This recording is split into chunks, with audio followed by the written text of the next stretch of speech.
everybody.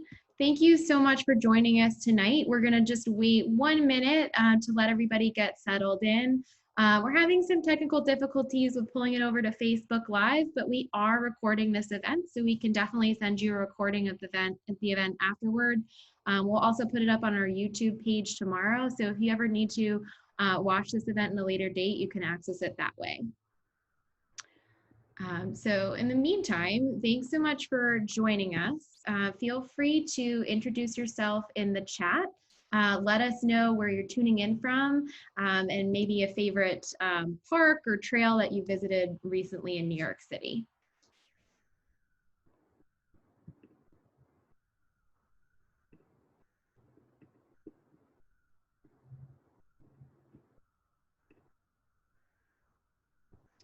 Okay. All right, so it looks like we've got a good number of people here. So thanks everybody for tuning in tonight. My name is Tessa O'Connell. I am the Communications and Public Outreach Manager at the Natural Areas Conservancy. Thanks for tuning in for trails and their impacts beyond the parks. Tonight's event is our second virtual event of the fall. Our next event will take place in November, so definitely stay tuned on our website, the NAC's website, and our social media pages for further details about how to sign up and attend that event and just learn more about what we'll be talking about for that event. We want to give a big thank you to Con Edison before we get started. All of these events, especially the public programming that we do in light of COVID-19, is made possible because of their support. So we're really grateful for Con Edison and want to give a great thank you to them before we kick off. I want to give a quick rules of the road. So if you haven't already, feel free to introduce yourself in the chat. Maybe share natural areas or a park or a trail that you visited recently, just so you can kind of get a sense of who's joining us tonight and maybe a trail that we could talk about during our presentation. You can also use the chat function to submit your questions throughout the program. Our staff might weave them in as they go, but we'll also have Q&A at the end to take those questions. So if we haven't answered it by the end of the event, we definitely will before we wrap up for the night. And that's really it for me. Thanks so much for tuning in, and I'm going to turn it over to our Trails program now. Hi, everyone. Thanks for joining us tonight to talk about the Natural Areas Conservancy work on trails in New York City. My name is Julia Raskin. I am the Trails Program Manager. And, oh, there we go. Sorry, I almost did not change the slide. So thank you for joining us. I'm going to introduce our team, but before I do that, for anyone who's not yet aware, the Natural Areas Conservancy is a nonprofit partner that works directly with the New York City Parks Department, helping to manage and restore 10,000 acres of forests and wetlands. We've been working with them since 2012, and since 2017, we've been working specifically on trails with them, and that's what we're going to talk about tonight. So today we have our trails team with us. First, who will be talking is Isaac Kirk-Davidson. He's our trails associate, and he'll be talking about the importance of trails for accessing nature for the public, and how the citywide trails team is working to improve access to trails across the city. Josh Otero works on community engagement with us, and he will be discussing the importance of involving the community in their parks, as well as our advanced volunteer program called the Trail Maintainers. And then after that, Gabe will kind of bring it on home for us, talking about how all the work that we do all together really to formalize trails, to improve trails, and bring in the community, how all of that contributes to the overall health of our forests in New York. And as I mentioned, I am the Trails Program Manager. My name is Julia.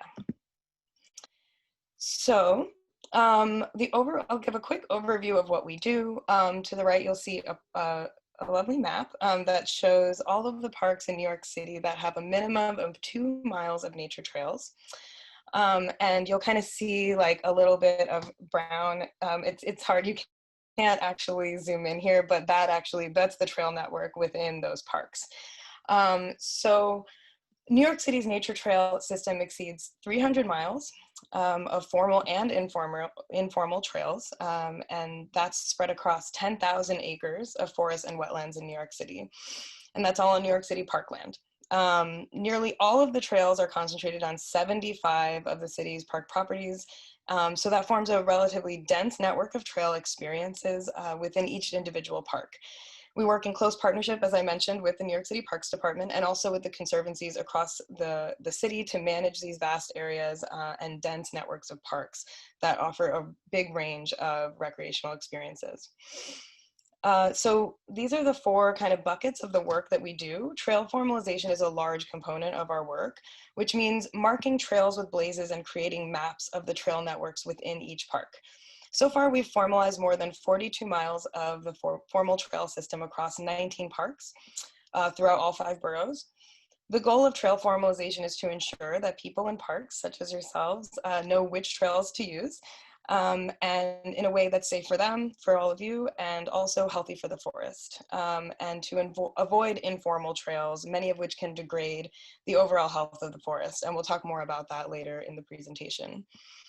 Trail improvement and maintenance is what it sounds like. We're working to improve the trails and make sure that they're maintained for the public. So that includes invasive species removal, corridor pruning, building drainage structures to avoid flooding, erosion mitigation measures, and restoration plantings that bring native plants back to the forest.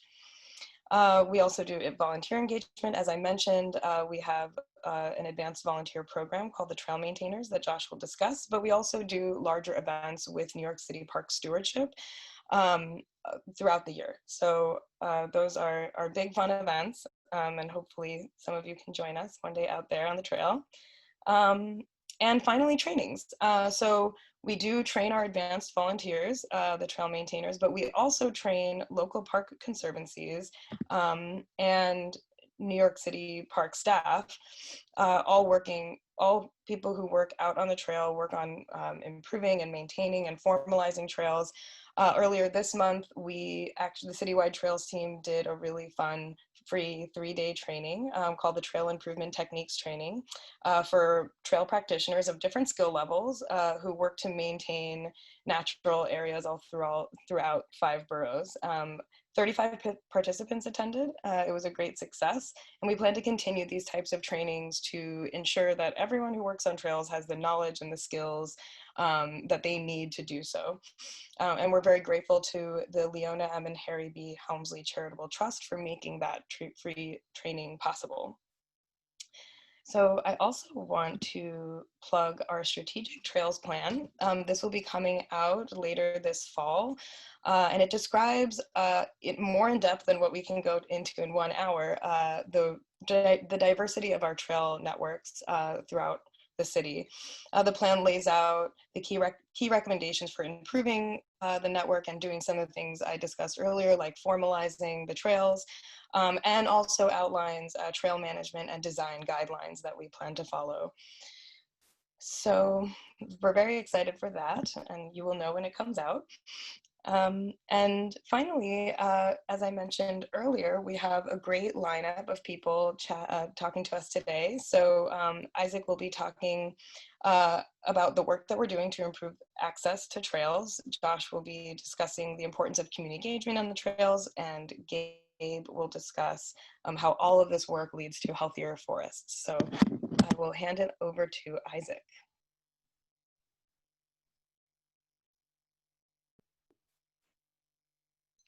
Yeah, hi. So my name's Isaac Kirk-Davidoff. I'm a Trails Associate with the Natural Areas Conservancy, and I've been on the citywide trails team since 2019. Before that, I've worked seasons in the White Mountains in New Hampshire and in Southern Appalachia with AmeriCorps and with professional trail crews. I really love, hiking in wilderness areas in the mountains, but the trails I really like to spend the most time on as a kid were just the bike paths that were behind my house in suburban Maryland, and I think the trails we work on in New York are pretty similar, except that they're for a city of 8 million instead of a town of 100,000. But these are New York. they're New Yorkers' portals into natural areas, and there's a lot of them. There's over 300 miles of trails in New York City, which is, I didn't believe that at first. And that's the way you can access it, are over around 7,300 acres of forested natural areas that are in New York City parks. So that amount, that's like 8 times larger than Central Park. That's all the forested natural areas that are in our parks in New York City. And our trails are how we, access them. They're how we walk through them. They're how we can see, the wetlands, the forest, all of it. And so the Citywide Trails team has been around for about 5 years, and we've been tasked to like map, maintain, improve, and formalize all of the trails. The trails that we work on, really vary. This picture right here is from Cunningham Park, which is a park in northeastern Queens. It's probably my favorite park to work in. This is right off of like Hollis Hills Terrace or Hollis Hills Boulevard, and this is a trail right here. If you can see, there's it's right around where like that power line is, and you can see a bit of like a street sign there. That's actually the entrance to a trail. So this is like a lot of trailheads in New York City are kind of like this. They, they're just off of a road. Maybe they don't have like at first, like when we come across them as the trails team, they're not really well marked. They don't have a sign. You wouldn't really know like this is actually an entrance to a park unless you've, been living in this area for a while.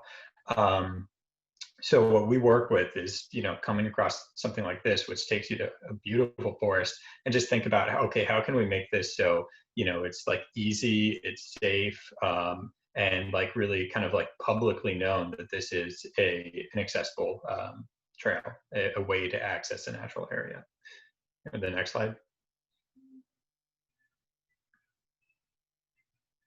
Yeah, so once you walk from that area in Cunningham Park, you came across like a trail like this. This is about 100 feet of trail, which is right about a 1/10 of a mile away from that entrance. And this is like this is an inaccessible trail right now. It's muddy, it's overgrown. There's like all these invasive species around. So we try and practice sustainable trail design, which is basically like trail building techniques that actually like contribute to forest health.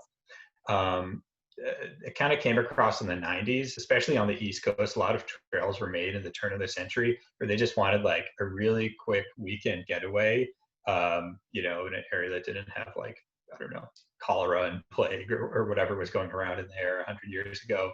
And so they just went like straight up mountains. And that usually, is very like swashbuckling, and you got to get to the top of a mountain really quickly, but it created these trails that were like, just eroding straight down cliff sides. So ever since, around the 90s, trail builders have worked to make trails more sustainable, make it so they're not, harming the health of the forest, but also keep them as like ways in which you can access the forest and make them like, aesthetically, beautiful.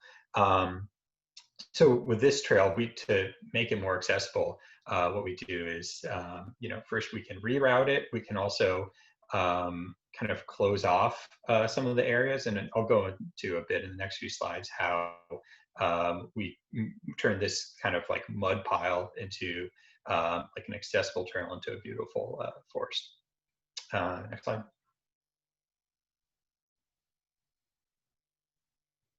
So this is the rerouted trail.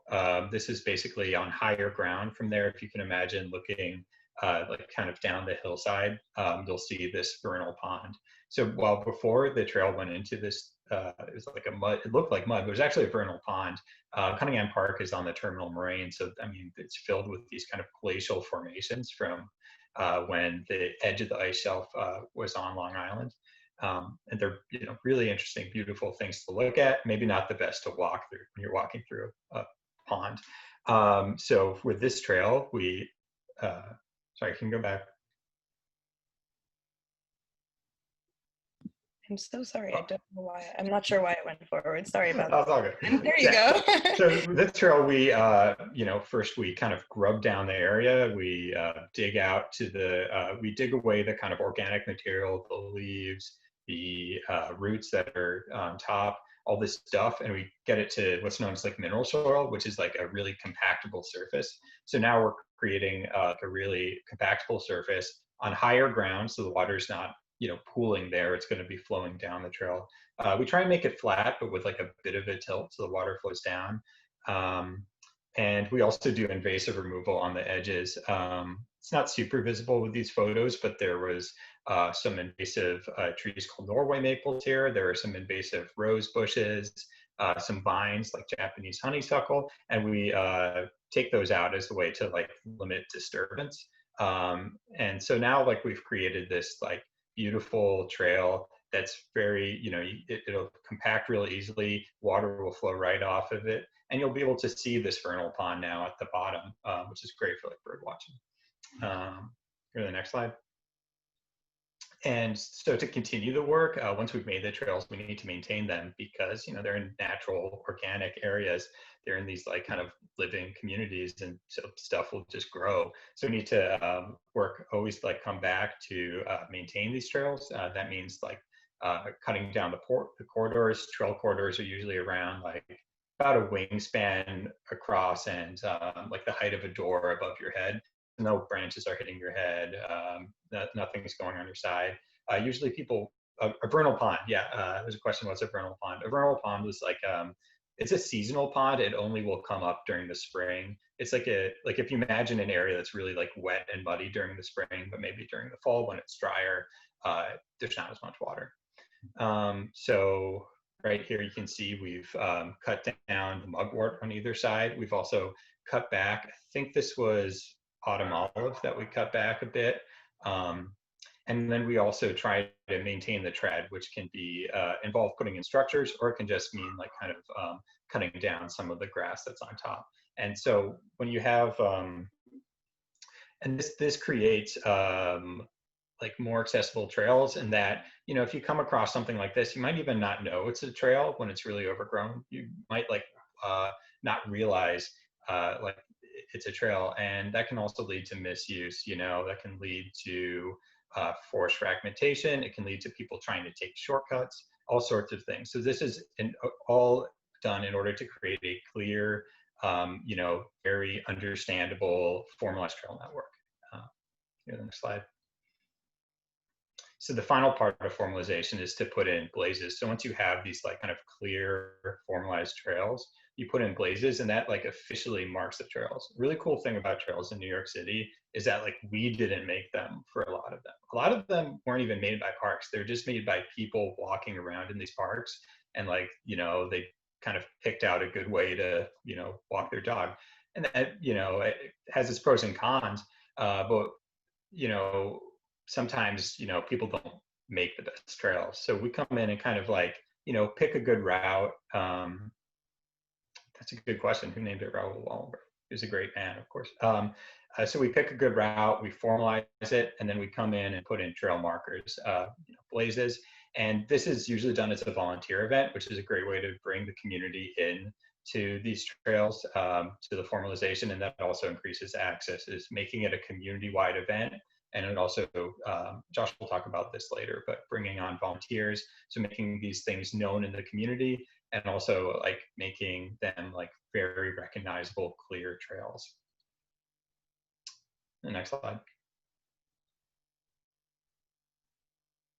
So, and this is the final end product. As Julia mentioned, we've got like over 42 miles of trails formalized. We've made these maps. This is the one for Inwood Hill Park, another one of my favorite parks in northern Manhattan. You can see them all in this link on the slideshow. Yeah, so, you know, you see at the end, we've got these very clear formalized markers. We also have like points of interest. You can see the topography on it. And so now, like, you know, I mean, you can get a very like clear experience of what this park is from this. And you can plan routes, and this makes it so it's very easy to like just come into this park and know where you're going to go, you know where you want to hike, know what things you can see, and that's going to create a better user experience overall, and it's going to decrease forest fragmentation, and you know, And all that leads to both a healthy forest and a healthy forest that's like publicly accessible and accessible by like, you know, all 8 million New Yorkers.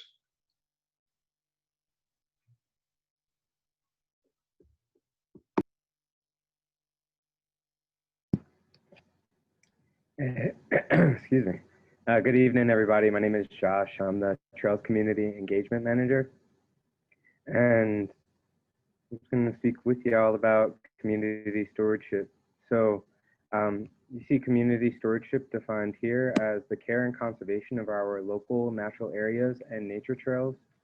And as Isaac just mentioned, these trails allow us to access a lot of really beautiful spaces that are really unique. You could find different types of natural areas in each trail that you enter, each trail and natural area you enter in throughout the 5 boroughs.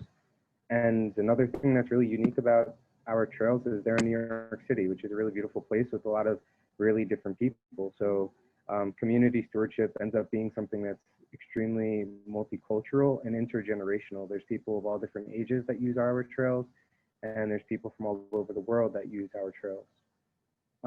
Different ways that a New Yorker, even a visitor, can engage in community stewardship are volunteer events, becoming a New York City Park Super Steward, which we'll talk a little bit about later. Thank you, Chris. And working with environmental stewardship organizations or conservancies, and something that we all can do when getting onto trails throughout the city is just mindful trail use, leave no trace principles, and just leaving the place better than it is when we got there. And all of these things are going to allow our trails to continue to be accessible and our natural areas to be able to push forward and thrive as we continue to use them. Next slide, please.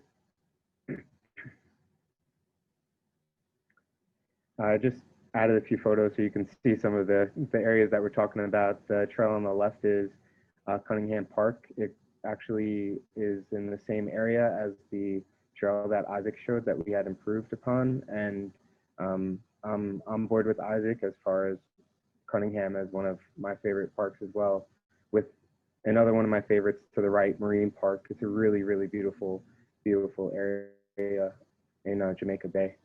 Next slide, please. So just to answer a few of these questions, for Rivkin, Judy, please reach out to us. You can reach out to me and we can see how we can get y'all on the trail. And the white, orange, and red are just trail names. So we're able to put trail markers up and it makes it easier to navigate so you know where you are when you're in the trail system. So we collaborate with New York City Parks and other partners throughout the 5 boroughs for the improvement and maintenance of trails. In 2019, we engaged 975 volunteers. In 2020, 140. As you would expect, COVID-19 has definitely impacted our ability to engage volunteers on our trail efforts. But thankfully, things are starting to pick up a bit more. We have a few planting events coming up this weekend, actually. So the different types of trail events that we have are invasive species removal,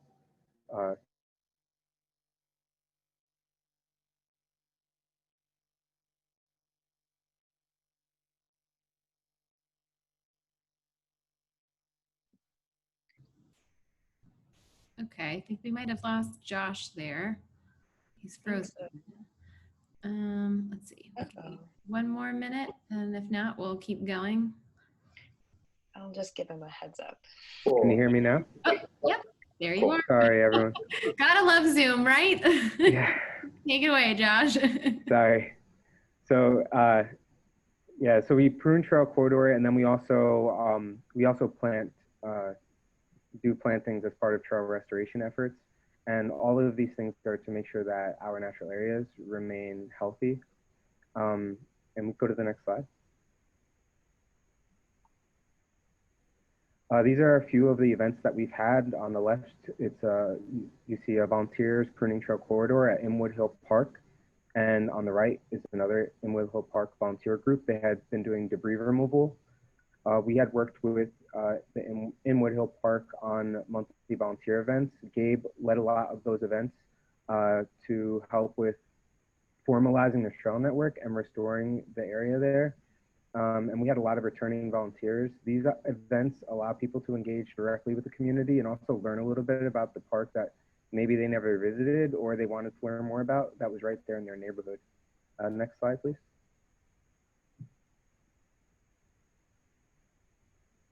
And this is another event. This was at Cunningham Park. You see volunteers doing some invasive removal, and for them to be able to do that invasive removal, we usually are teaching them some invasive species identification, what invasive species are, where they may have come from, and the native species that are around that we're really trying to help with regenerating. And next slide, please.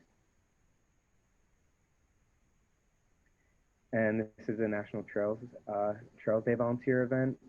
And I believe this event was actually with the Friends of Forest Park. We're installing rustic check steps, and these are used for erosion control on trails, but similar to what Isaac was speaking about, where there's kind of cut throughs going on. So we want to make sure that we shore those up so that the vegetation will be able to grow back. Next slide, please. And another group that we engage with a lot are Eagle Scouts, and it's pretty awesome. This is the intergenerational component I was talking about. They are young kids that really, they know a lot, and they also have a lot that they're looking to learn. So it makes it really fun to be able to get out there and engage with them. And they do awesome work. We just had an Eagle Scout event this past weekend at Van Cortlandt Park, and they were like doing awesome, blazed through the trail. Next slide, please. So along with our volunteer events, we also engage with environmental stewardship organizations. New York City Stewardship is definitely a big partner that we work with a lot. And we also work with the Student Conservation Association, Jamaica Bay Rockaway Parks Conservancy, American Littoral Society, and friends of groups that are friends of parks throughout New York City. And I'm sure some of the people that are attending are associated with these organizations. So thank you for the work that you do.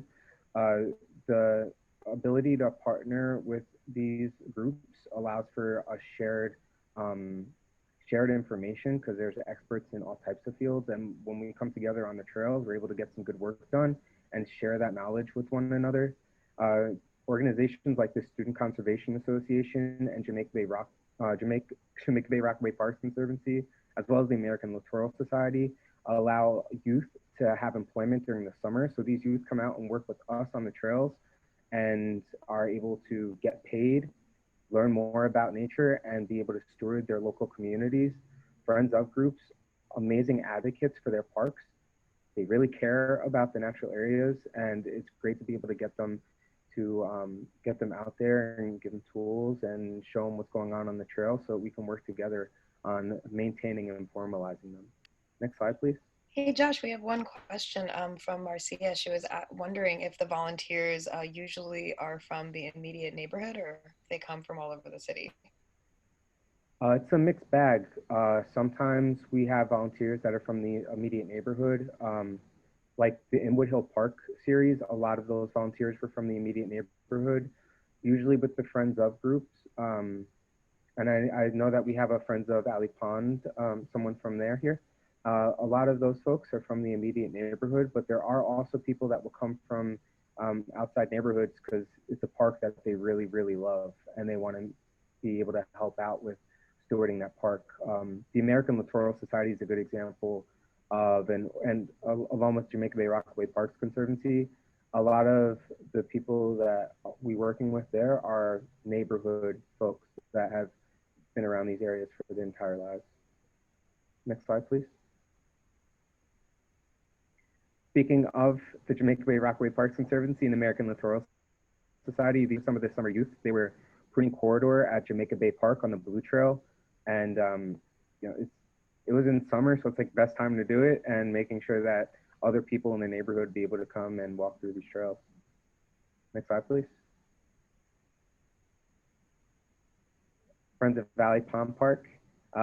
This is, I think this event was maybe a year or two back, and we were able to get out there and do some, I think it was primarily invasive removal. Sometimes quarter pruning and invasive removal go hand in hand, but we were able to get out there and get a lot of work done. And as you could see, you get a lot of awesome people that come out, and we're able to just yeah, get to work together. Next slide. I was actually at this event before I started, before I became a Trails Associate initially with NAC, and this was an SCA event. It actually brings to mind that certain activities that we do in certain parks are very park specific. INWOOD Hill is an example. We do gully clearing there. That's one of the only parks that we really do gully clearing in, because they have historic drainage gullies there that we just want to make sure stay nice. Next slide. As Julia had mentioned earlier, we have begun a program, well, a little bit further than begun, the New York City Parks Superstore Trail Maintainer Program. We're working with New York City Stewardship and the New York, New Jersey Trail Conference. It's an advanced volunteer program, so we train volunteers on invasive plant ID in general, invasive removal, quarter pruning, trail maintenance skills, and other trails and natural area management practices. So we really go full on and in depth, and also offer resources between all of those organizations that you see listed right there, and provide ongoing support. So it really just allows volunteers who want to get out there and do work. You get permitted, you get to go into the park or trail that you really just love to walk on, and be able to, like, through like direct action, through being out there, be able to take care of these spaces. And Josh, as a follow-up question, Marcia asked how to encourage local folks to get more involved. And I think that this is a really great example, that or way to do that is the trail maintainers, because if you're regularly going out on a park, the likelihood that it's closer to your house is, I would say, higher than all the way across town. Not that it's not possible to steward a trail that's not close to your house, but it seems that people who are close to these parks tend to gravitate towards their neighborhood parks. But Josh, I don't know if you want to add anything to that, of kind of how we're getting local community more involved. Yeah, I'd say that this is definitely a way to do it through the Trail Maintainer Program. It gives you the ability to be autonomous in what you're doing out there. Also, just keeping an eye on the Stewardship website for any possible volunteer events, as well as the NAC website, because there are times where we are able to also engage in those types of activities. But I would definitely just keep an eye out. Also, take a look see if your park has a Friends Of group, and take a look at what the environmental organizations that are around the natural area that you frequent are doing. But this is definitely a great way to do it. It opens up other opportunities and gets you kind of more into the network to see what's going on. So yeah. We do, there's not really a minimum age for, like, middle school and high schoolers. That's great for volunteer participants. A lot of the Eagle Scouts, the ages actually range from like elementary school through high school. So there's not really an age limit on like a volunteer participant. Obviously for younger kids though, parents should be there, but outside of that, everyone is welcome to come and get their hands dirty.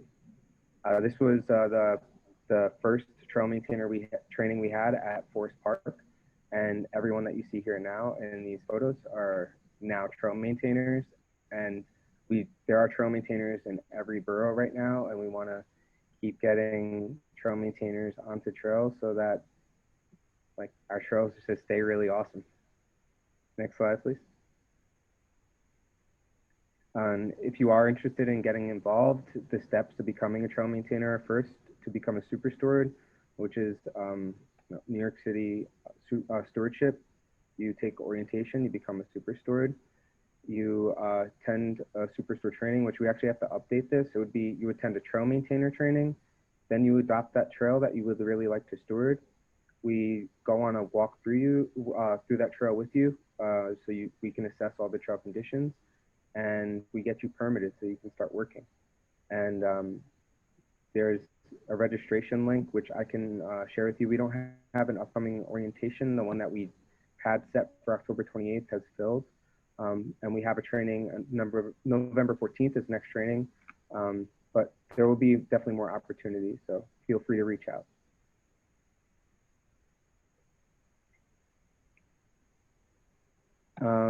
And lastly is sustainable trail use. So on the left, we have really awesome volunteers removing trash. On the right, we have some of the uses that we see in parks. Like this would be an extreme, like a fire pit or partying out in the natural area. What we would really like is to not have that happen and just take the stuff that you have in there out with you. Next slide, please.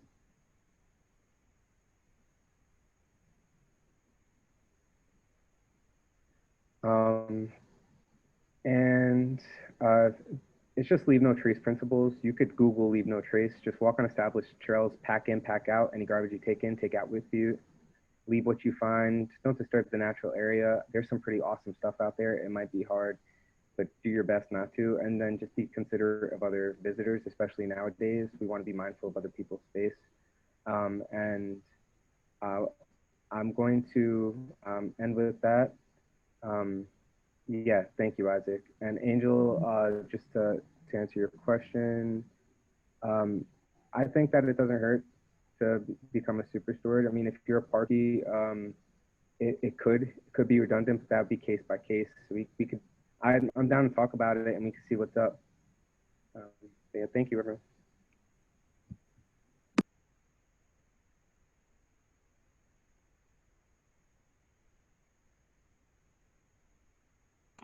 Awesome. Thank you, Josh, Isaac, and Julia. Looking forward to speaking with you all tonight. My name is Gabriel Cummings, and I'm the Trails Operations Lead for the NAC.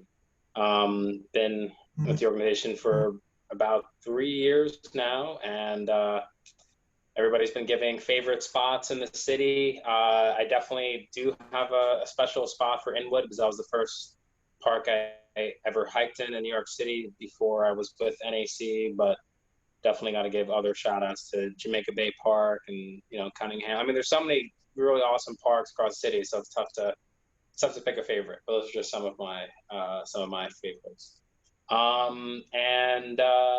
Yeah, we're going to switch over now talking about healthy forests. And so what is a healthy forest?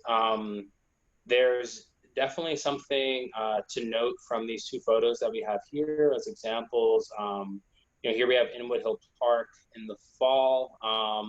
This is probably going to be what this area looks like in a couple of weeks, so definitely come up and see the fall foliage up at Inwood. It's super beautiful. But in terms of healthy forests, some of the big indicators for that are, native canopy for sure, and having a nice multi-tiered vertical structure to our forest. So that is going to include, your canopy, mid-story, and then your understory with strong natives throughout. And another factor that we're going to be looking for is, evidence of native regeneration. So, across our parks, that's definitely something that, depending on where we are in our site or region within New York City, that's going to vary tremendously by park, and even within the same park by different sections of park. Another factor that we're going to be looking at is in terms of ecological forest condition. Are there any threats? Are there high prevalence of invasives and that sort of thing? So in general, these two photos at Cunningham, you can see it has a really amazing understory. There's a ton, and in the background it's hard to see, but there's some clethora, some sweet pepper bush, which is native and super fragrant. Here at Inwood, you have some really nice oaks and some spice bush, and both of these are some of my favorite shrubs in New York City. Next slide, please. Great. So to go to the other end of the spectrum here, what is an unhealthy forest? And some of these characteristics of unhealthy forests, folks may have seen, in your hikes here in New York City or just in the region in general, where there's little to no native regeneration, proliferation of invasive species, in a lot of our parks across the city, high evidence of deer browse, which is especially significant in our parks up in the Bronx and in Staten Island. We're also looking at human impact, and that's something that I think Josh touched upon a bit, and so did Isaac as well, in terms of the fire pits, some of the negative uses within the parks, some of the redundancy in the network, and folks kind of carving new ways through the park. So human impact plays a huge factor, and then also high ecological threats. And these two photos are super evident. In Alley Pond, for example, this is a porcelainberry vineland, and it's basically just teared down all the trees that were in this area and the shrubs, and what's left is like this porcelainberry mess that is adjacent to a very nice wetland. So that's definitely something that to note. And then here at Willowbrook, it's a massive canopy gap that is heavily dominated by a mile a minute, which is a very difficult invasive. So next slide, please.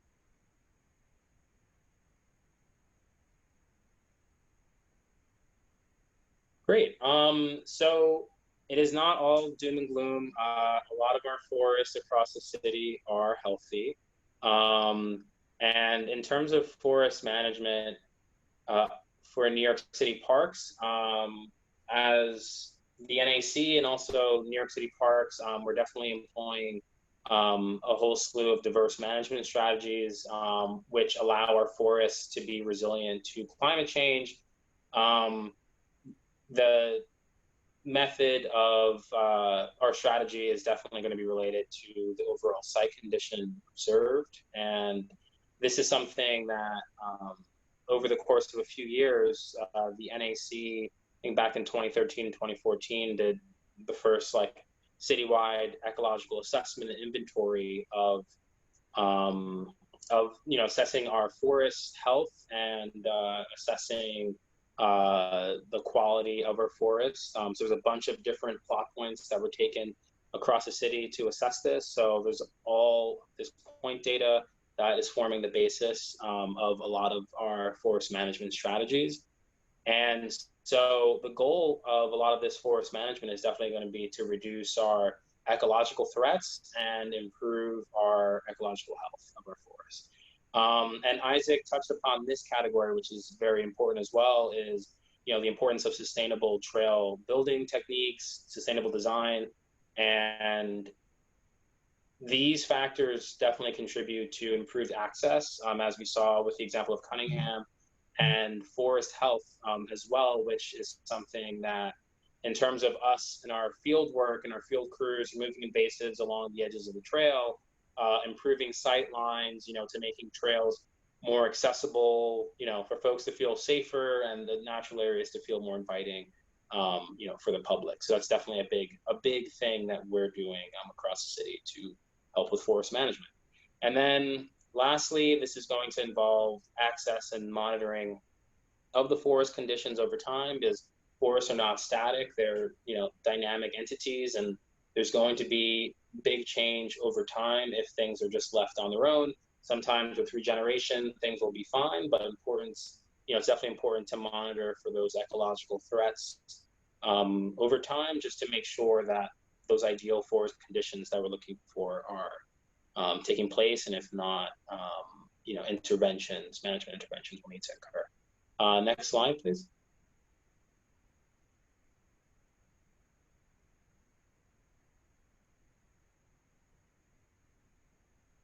Great.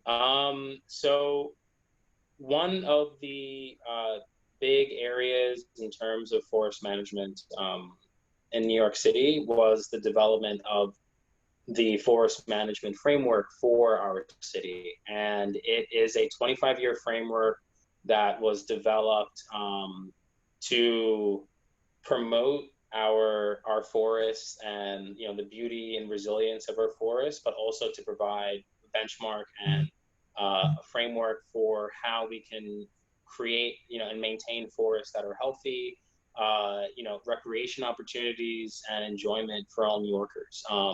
And so this also is going to include green job opportunities, environmental education, and just kind of promoting some of the huge benefits of our forests and our forested natural areas. Because New York City, as Josh mentioned, it's a massive city. There's 9 million people, and not a lot of people are aware of these natural resources and spaces that we have. So it's definitely something that we want to make sure that everybody in New York can enjoy these forests, and that they are fully supported financially as well. Next slide. Cool. So another big tool that we're working with across the city for our designs, and we saw some photos of this from Isaac's presentation and a little bit from Josh as well, is trail restoration plantings. And this is another key area that we are involved with as a citywide trails team, is trail restoration plantings. And so this is something that definitely ties together, forest health as well, and the design of planting sites that incorporate removal of invasive species, the planting of native trees and shrubs, and targeting natives that are going to be resilient to climate change. And so over the past, I believe this was last year, the NAC rolled out the first tool, which is the Forest Identification and Restoration Selection Tool. And it's focused on urban forest restoration here in New York City. And it is an awesome tool because it allows practitioners to select species that are resilient to climate change. There are palettes that you can select based on the forest type, and conditions that you're observing. There's a more general forest condition as well, which you can use in areas that are extremely invaded by invasives to kind of create like a target palette for you to use. And this incorporates, promotes healthy regeneration of native trees and shrubs. And the link is below. Next slide. Cool. So our trail restoration plantings, it definitely ties into a lot of what Josh and Isaac were speaking about, because what we're looking at here is addressing forest fragmentation, which is definitely a big factor in some of the ecological threats that we're experiencing. Sometimes, there's negative park use, and illicit use like within the parks, and a lot of redundancy in the network.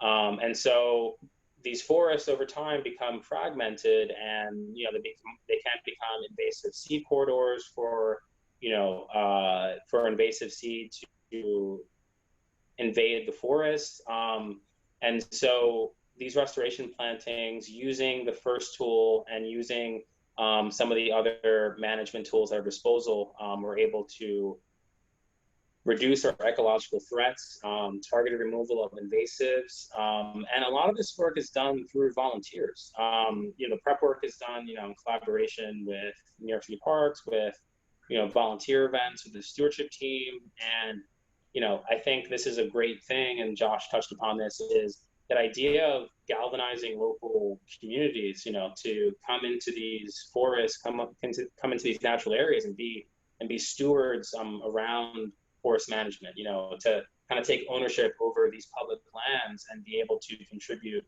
to, the long-lasting sustainability of these forests. And yes, in the last 3 years, we planted almost 6,000 trees and shrubs at 10 sites, and that's almost 6 acres of land that we've been able to plant. So massive effort done by volunteers and our partners that we've worked with. Next slide. Great. And so this is the culmination of those restoration efforts.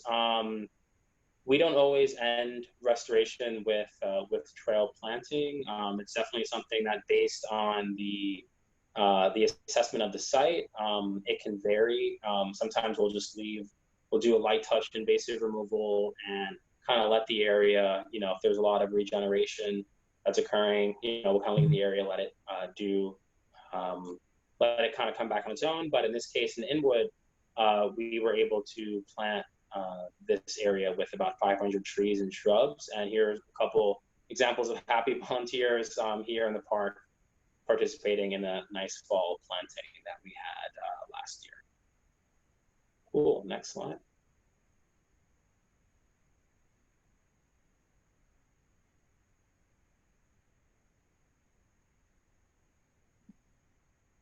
Thanks, everyone.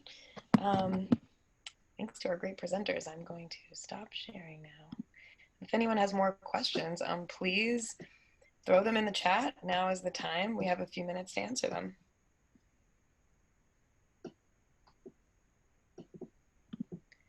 Okay, I've missed a lot in this chat. Let's see. Oh, you guys have been answering these questions. Great. Thank you. I have a quick question while we just wait for anybody to submit their final questions. What are your personal favorite trails? Like, if you had one that you needed to tell somebody to go visit this weekend, what would you say and why?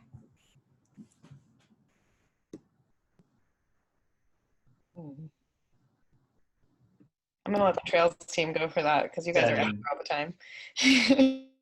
If it's in New York City, I would say go visit Raoul Wallenberg Park, because we just put in some rock steps and it looks really cool. Cool. We might have lost Josh. Oh, maybe he's back now. Yeah, sorry about that. It's my service is not great. I would say I would probably go to the Kazimierov Trail in Pelham. It's a really, especially now, like this time of year, awesome time to get onto those trails. Awesome. Cool. I think we might have lost Gabe a little bit and he's back. So, oh, there he is. Hey, Gabe, we're just sharing favorite trail. If somebody had to go visit a trail this weekend, what would you tell them and why? And Josh and Isaac have gone, so you're up. All right, favorite trails to visit this weekend. I would probably have to say, Cass Gallagher Trail. I don't know if somebody had mentioned that one already, but definitely going out there. In terms of other trails, like for more of like a through hike experience, the White Trail in the Greenbelt, since it's over 10 miles long, and definitely you get to traverse different types of forests across the city and across that region of Staten Island. And then I would say, I would agree with Hunter Island as well. Kazimierov Trail is like super nice, especially this time of year. Awesome.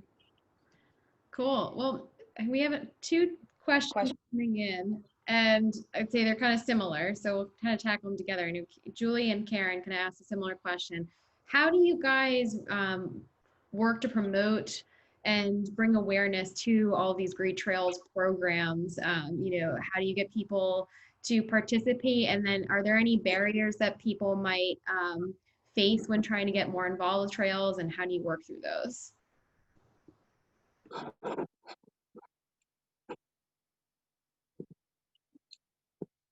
Yeah, I would say in terms of getting folks involved, I think one of the big things for us is just being able to promote the resource itself. And that's something that, working on the formalization, creating public facing maps, being able to make these areas more inviting for the public, I think all contribute to wanting that feeling of, like safety, and just making the trails more presentable and more inviting for the public. And, you know, another thing I think that is really big is just like, you know, just word of mouth, like these kind of engagement opportunities to help promote what we have in our resource. And, you know, folks here who are on this webinar today are definitely really interested in this topic, and just promote it to your friends, promote it to your family, and just help spread the word. And that's something that I think, you know, we get an opportunity to share our work with all of you, and hopefully you can come out and explore some of these spaces for yourselves. I'll also plug too, a lot of these, especially the public larger events that we do, we post on our website and we share them on social media and in our newsletter. So if you haven't already signed up to join our email list, you'll get a box as soon as you go to our NAC website. It'll prompt you to sign up. That's the easiest way just to stay in the loop with any trails activities that will be, you know, going on in the coming year. You know, things were a little bit quiet because of the peak of COVID, but now the trails team's out, they're holding events. So we'll definitely be doing more as things get safe. But yeah, definitely check out our website and social media if you haven't already. And I just want to add to kind of answer Tyrell's question and answer this one. Not knowing much about what's out there or not having much prior experience is not a barrier. That's what we're here for. So if you don't have any, that's cool. Just come out, and like the best way to learn is through experience. So that's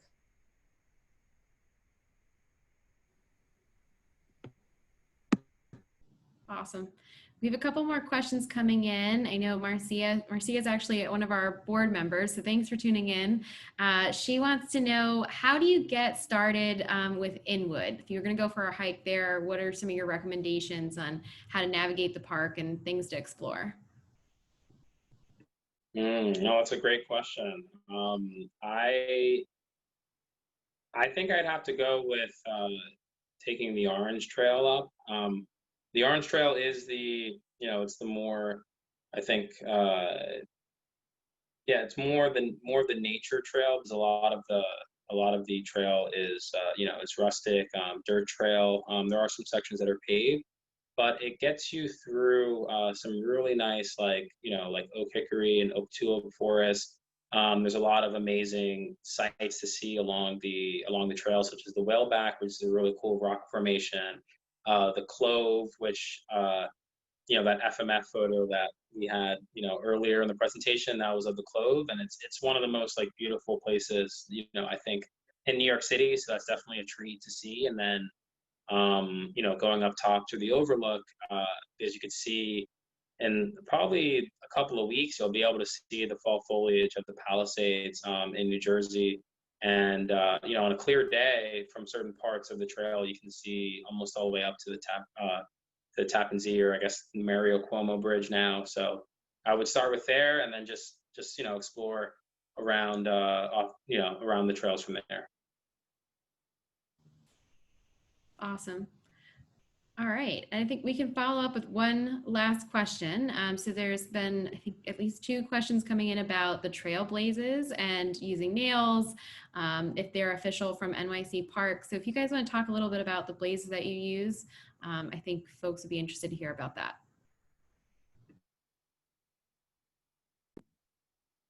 Yeah, I mean, I could talk about that quickly. Yeah, so the blazes that we have, and what Isaac showed in his slide, I believe that was of Raoul Wallenberg. Those are official New York City Parks blazes. And so one of the things with maintenance and feeling safer, making these areas more inviting, is, you know, with the standardized blaze, you know, which we have, you know, it's a indication to the public that, hey, you know, this is a trail that's actively being maintained. You know, it has New York City Parks on it, so folks know this is a parks trail, and there's standardization across the network. So whether you're in Van Cortlandt Park or Marine Park or Jamaica Bay, you know, or Conference House down at the southern tip of New York City, like those markers are going to have the same look and feel. So that's why we're using that blaze to kind of show the parks, you know, the parks icon, the parks leaf, which is very famous, and just kind of give that standardization across the network. And painted blazes, for us, like, there is that maintenance, several times that you need to do across the season. And it's something that when things get overgrown, they could be a little bit tougher to see. And I just wanted to add to that what Gabe talked about with the disc blazes for the nails.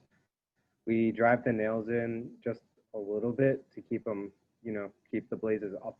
But we are mindful of the fact that this tree is going to grow.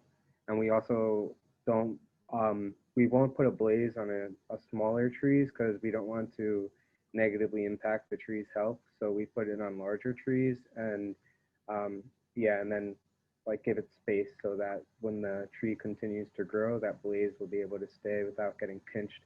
Eventually they're going to have to get replaced, but that's the name of the game with trail work. Yeah, and on that consistency, we're dealing with trails that are both in forest and also in like wetlands, like Marine Park, Patagonia Basin, Jamaica Bay. And those trails, a lot of times will have like range posts, like fence posts that we can tie the blazes to, so they can work in those different environments where like you can't really use paint very well in a marshland. Awesome. Okay. Well, I think that's everything. Thanks so much for all of your questions. Thanks for everybody for tuning in. This was great. And more importantly, thank you for our Trails team for joining us tonight and sharing all the wonderful work you're doing out in the natural areas and for just bringing us up to speed and how we can get involved and help our trails, especially during this time. So thank you to you guys and thanks to all of our attendees. Hope you have a great night. Have a good night, everyone. All right, thank you. Have a good night.